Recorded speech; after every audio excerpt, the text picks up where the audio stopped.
I've talked in past reviews about how I think that having supernatural evil coexist with real world racial evil in the same story can kind of be a challenging brew. I feel like they kind of tend to undercut each other because the supernatural evil can make the racial evil seem less serious, and I feel like the racial evil can make the supernatural evil seem silly because they just don't really blend together that well. But I do think that they've found a pretty potent mix here in Lovecraft Country, the new HBO original series. This has been on my highly anticipated list for quite some time. I read the book, I dug into Lovecraft, and I was really excited for this, and I'm glad to say that it does not disappoint. I'm going to give specific thoughts on the first episode after I give my general thoughts, and there will be spoilers, but I'll give a warning before I go into that. But if you're new to the channel, please consider subscribing. I'm going to be doing upcoming reviews of Raised by Wolves, The Boys, and other shows, and I'm going to be doing weekly reviews of this show as the episodes are released, so I'd be excited for you to join me as I review this show. And if you give me a like, I'd really appreciate it. So, getting into Lovecraft Country. Like I said, I do feel like it is a little hard when you've got these two kinds of evils coexisting, but if you can accept that, if you can accept that there's this weird mix of realism and crazy, outlandish moments in this show, you will have a very good time, I think. Now, this is more Stranger Things or Super 8 than it is Get Out or Watchmen. I think a lot of people, including myself, were kind of expecting there to be a lot more social commentary, a lot more to say than this show actually has. This show is much more interested in being entertaining, which I'm fine with. Some people, I guess, might want it to be more pointed in its criticisms, but I find it somewhat of a relief to have a show that's just trying to be fun and engaging rather than having to, have a really, really strong and, just constantly hammering home a message. I think that Lovecraft, for what it's worth, would approve, although his opinion might not be worth that much to many of us. As the show points out, he was a flaming racist. But what I really enjoyed about this show, just to go quickly through what makes this show worth seeing: film level directing and cinematography, an incredible soundtrack, very good cast, particularly Jonathan Majors. I think he's quite a find from Da 5 Bloods. He was very good there, and he's even better here. I really enjoy him as a lead, as a fellow bibliophile. I just like this character. I was predisposed to like him when I heard he was going to be a bibliophile. I like the subtle characterizations from Courtney B. Vance and other very, very talented actors in the cast. They're hijacking Lovecraft, who, as I said, was a racist, for the better, so I think that's to the good. And Misha Green, who was the creator of Underground, has done a very good job making a show that I think will have mainstream appeal, but will also be able to speak to a very specific audience in a special way. I like the costumes. They're fantastic. I think that Jurnee Smollett in particular looks just gorgeous in the costumes that they have her wearing. The one question I have with this show is I'm trying to figure out if it's more the color purple or Do the Right Thing. As a viewer, there were definitely moments where I had shades of Do the Right Thing, but my question is this show is it something that, if you're a member of the community that it's depicting, that will feel authentic to you, or is it something that's too mainstream to actually speak to the community that it's representing? I don't know. So if you have thoughts on this, let me know in the comments. I appreciate the racial allegory that's present in the way that the creatures are depicted. I think that's very interesting and very strong. I don't understand all of it, to be clear. I'm trying to engage with it. I'm definitely going to read a lot of analysis, but I think it's very interesting. I like that this show does not dwell on the horrors, that it shows its characters enjoying life, being happy, loving each other, and having positive relationships. I think it's easy in a show for characters to become defined by their trauma, but here that's never the case. So overall, really enjoyed this first episode. A lot happened, a lot to delve into, and I'm going to do that now with spoilers. So if you don't want spoilers, come back after you've seen the episode. But those are my thoughts on Lovecraft Country without spoilers. Now, getting into spoilers. This show had a great, very, very expensive opening in which they gave us great insight into the main character, Atticus, or Tick, as many of the characters call him, into his mind, and they showed us this amazing fantasy sequence in which you see him fighting on a battlefield, and at first I was like, is this the battlefield from Perry Mason? But then it panned out and you realize that he's fighting aliens, and it was a very interesting fantasy sequence where they had spacecraft that were very reminiscent of War of the Worlds, and then they had a woman come down who was very reminiscent, the costume she was wearing and the way that she posed during the scene was very reminiscent of the Edgar Rice Burroughs novels, Princess of Mars. And of course, they immediately cut to the present and they show Atticus in this van. So this was obviously a very good insight into his psyche. It's showing us what he thinks about. He loves sci-fi, which is a really interesting aspect of this character.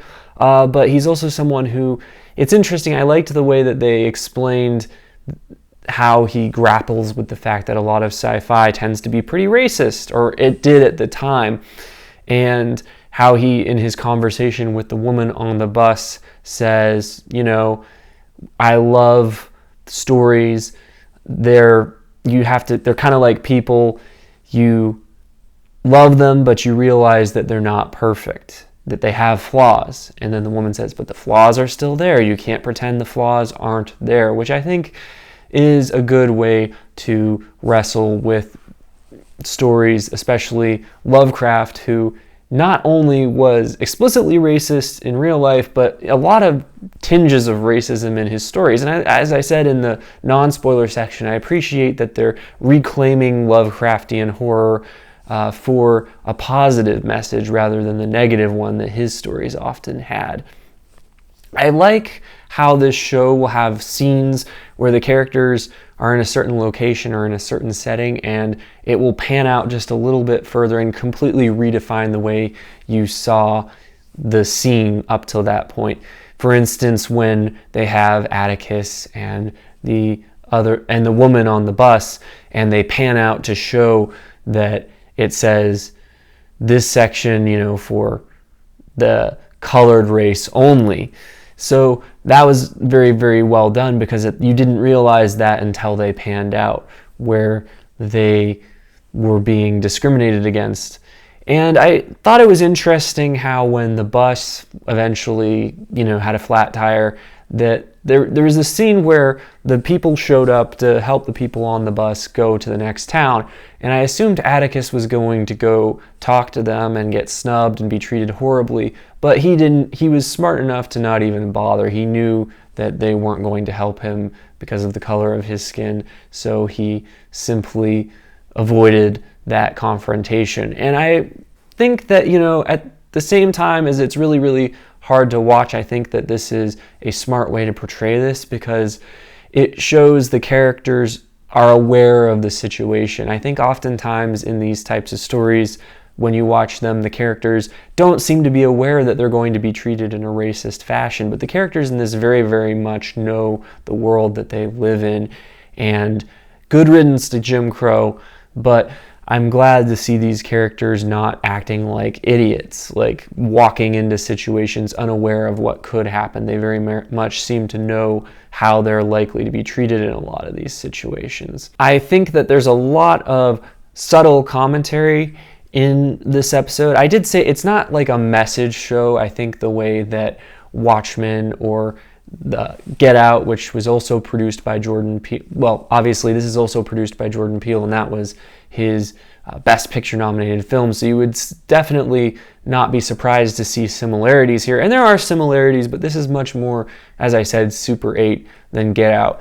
And for all that, though, there is some interesting commentary this episode. There was one scene in particular that stood out to me where they showed this sign that showed the stereotypical, blonde-haired, blue-eyed American couple of the day driving in this car, and it's this picture, advertisement, billboard above all these African-American people going to work in a factory where they're going to manufacture the car, and it says, "There's no way like the American way." And it's this picture that America wanted to paint at the time of who Americans were that was very, very exclusive and didn't at all take into account minorities. So it was a very, very telling scene, I thought.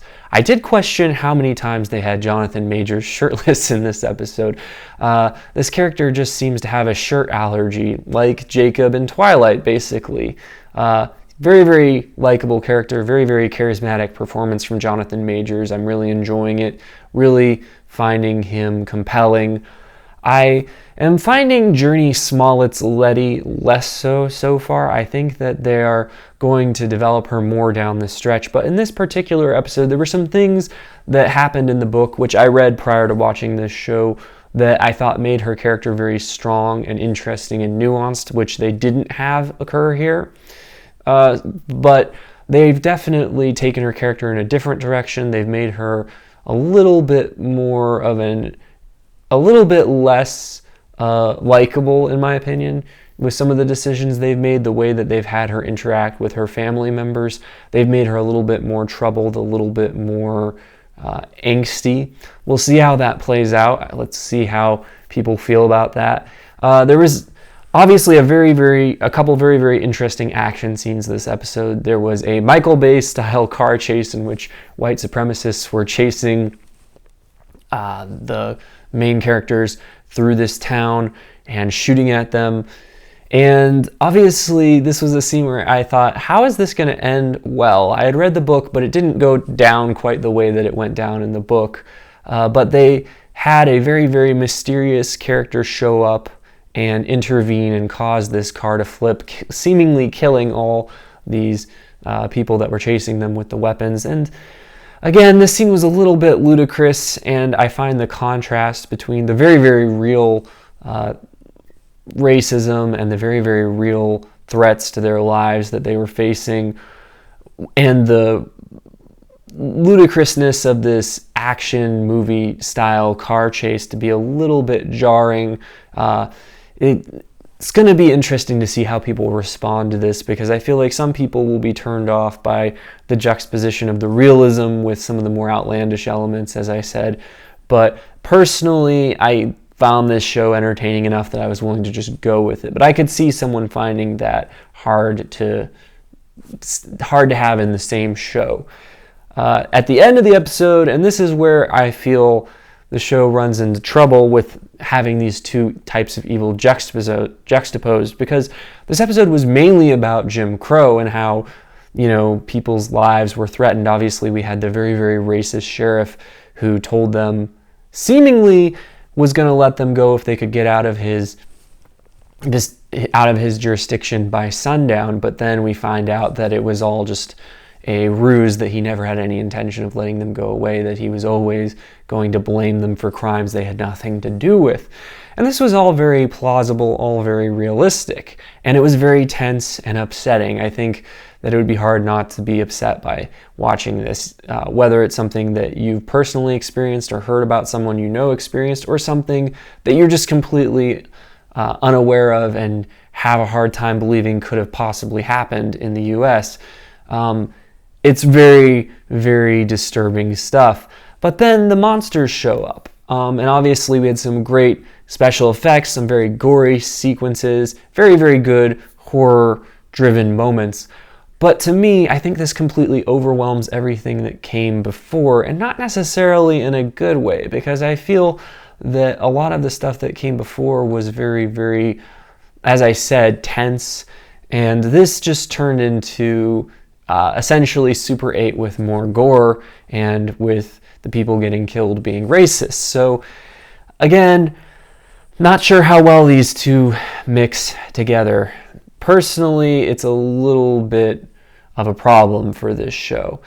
I also found it to be a little bit odd that Uncle George could have these theories so quickly about these monsters that proved to be completely accurate. For instance, when he realized what happens when a vampire bites you, you turn into a vampire. Well, are you really going to make that deduction about these creatures that you've never seen, that they're going to be just like vampires and that they bite a person and that person will turn into that monster? It seems like a stretch to me. The fact that they had a weakness that they figured out so quickly based on the fact that he had a flashlight and he didn't get attacked, that again seemed like a big leap. So these sequences were pretty entertaining, but I feel like some people will find them kind of ridiculous, especially when you compare them to the more realistic elements that came before. I enjoyed a lot of the scenes in the African American community. I enjoyed the musical moments with Letty and her sister singing that song in front of the crowd. I enjoyed, as I said, the subtle characterizations. I felt like it was good I liked the scene between Atticus and Uncle George where they talked about the specter of abuse that kind of haunts Atticus and how his father, was a victim, and then he became someone who also enacted abuse, perhaps, because of the cycle of abuse that he experienced. And again, I think that this is all done with a lot of subtlety, a lot of strong writing, and I really, really have mainly good things to say about this show so far. But again, not sure how well the elements are all going to gel for everyone. Now, in the coming weeks ahead, looks like there's a lot of exciting stuff. I'm looking forward to reviewing this show, assuming that enough of you watch this video to make it worth my time. But if you have thoughts about this show, let me know in the comments. If you're interested in seeing my upcoming reviews of this show and other shows, please consider subscribing. And as always, you can watch more videos right now.